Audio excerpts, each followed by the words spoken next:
Hello friends, welcome to our channel chotpoti kitchen with blog. কেমন আছেন সবাই? আশা করছি ভালো আছেন। আমার ইউটিউব পরিবারের সকল বন্ধুদের আমার পরিবারে আমন্ত্রণ জানিয়ে আজকে আমি রেসিপি শুরু করছি। দেখেই বুঝতে পারছেন আমি কি বানাতে চলেছি। একদম ঠিক ধরেছেন, কাঁঠালের মিষ্টি পরোটা। তার জন্য আমি কাঁঠালটা ছাড়িয়ে এইভাবে কোয়াগুলো বের করে নিয়েছি আর এর থেকে দানাগুলো আলাদা করে নিয়েছি। আর নিয়েছি কিছুটা পরিমাণ ময়দা। এবার ময়দার মধ্যে আমি দিয়ে দিচ্ছি পরিমাণ মতো লবণ। এবার লবণটা আমি হাত দিয়ে ভালো করে ময়দার সাথে মিশিয়ে নেব। আপনারা চাইলে এই সময় অল্প একটু চিনিও দিতে পারেন। দেখুন আমার লবণটা মেশানো হয়ে গেছে। এবার আমি কাঁঠালগুলো দিয়ে অল্প অল্প করে ময়দার সাথে মেখে নেব। তার জন্য আমি হাতে করে এইভাবে কাঁঠালের কোয়াগুলো চটকে নিচ্ছি একটু। আপনারা চাইলে এখানে মিক্সিতে পেস্ট বানিয়ে তারপর কাঁঠালের পেস্টটা নিয়ে নিতে পারেন ময়দার সাথে।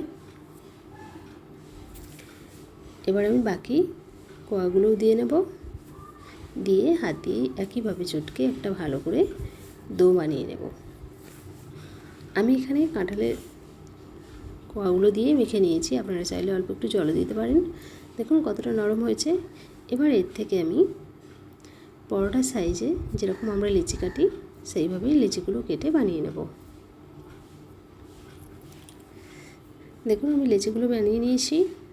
এবার অল্প করে ময়দা লাগিয়ে বেলে নেব। ময়দা লাগিয়ে নিয়েছি, এবার পরোটা সাইজের করে বেলে নেব। দেখুন সবকটা আমার রেডি হয়ে গেছে। এবার আমি তাওয়া গরম করে নিয়েছি, এর মধ্যে দিয়ে ভেজে নেব।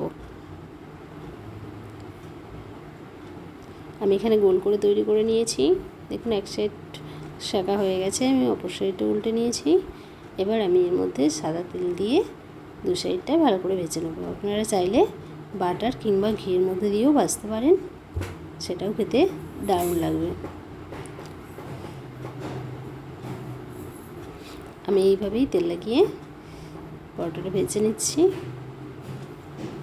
দেখুন কাঁঠাল দিয়ে ময়দাটা মাখা আছে বলে কত সুন্দর একটা হলদে কালার হয়েছে।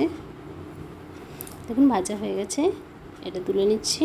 আর এই একইভাবে আমি আরও দু একটা ভেজে নিচ্ছি।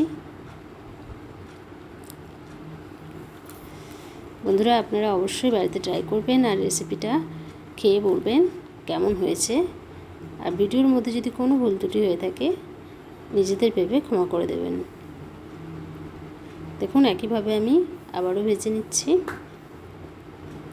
আমি এখানে ময়দার মধ্যে কোনো চিনি দিলাম না, কারণ কাঁঠালটা অনেকটাই মিষ্টি। আপনারা চাইলে চিনিটা দিয়ে মেখে নেবেন, তাহলে দারুণ লাগবে আরও বেশি খেতে। এমনিতেই এই পরোটাটা খাওয়ার জন্য কোনো কিছুই লাগে না।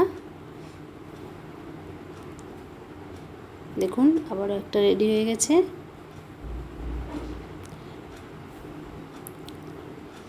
দেখতেই পাচ্ছেন কতটা সুন্দর লাগছে। এই একইভাবে আমি সবকটা ভেজে নিয়েছি। দেখুন আমার সবকটা ভাজা হয়ে গেছে, আমি প্লেটে তুলে নিয়েছি। দেখুন কতটা নরম সফট। এবার আমি এটা নিয়ে বসে যাব খাওয়ার জন্য। দেখুন নিয়ে বসে পড়েছি। উপর থেকে একটা কাঁঠালের কোয়া দিয়ে নিয়েছি, দেখতে কতটা সুন্দর লাগছে। বন্ধুরা অবশ্যই বাড়িতে ট্রাই করবেন আর কমেন্টে জানাতে ভুলবেন না রেসিপিটা কেমন হয়েছে। আপনাদের একটা কমেন্ট আমাকে উৎসাহ করবে নতুন নতুন রেসিপি তৈরি করার জন্য। দেখুন আমি হাতের মধ্যে নিয়ে দেখাচ্ছি কতটা সফট, দেখেই বুঝতে পারছেন একদম রুমালের মতো। দেখুন কতটা সুন্দর হয়েছে, এটা খেতেও দারুণ। অবশ্যই বাড়িতে ট্রাই করবেন। আর খুব সুন্দর একটা স্মেল বেরোচ্ছে কাঁঠালের। বন্ধুরা আমার ছোট্ট চ্যানেল, তাই যদি এখনও পর্যন্ত চ্যানেলটি সাবস্ক্রাইব না করে থাকেন প্লিজ চ্যানেলটি সাবস্ক্রাইব করুন আর নতুন নতুন উৎসাহ দিন রেসিপি তৈরি করার। ভালো থাকবেন, সুস্থ থাকবেন। রেসিপি দেখার জন্য আপনাদের অসংখ্য ধন্যবাদ। দেখা হচ্ছে অন্য কোনো ভিডিওতে অন্য কোনো দিন।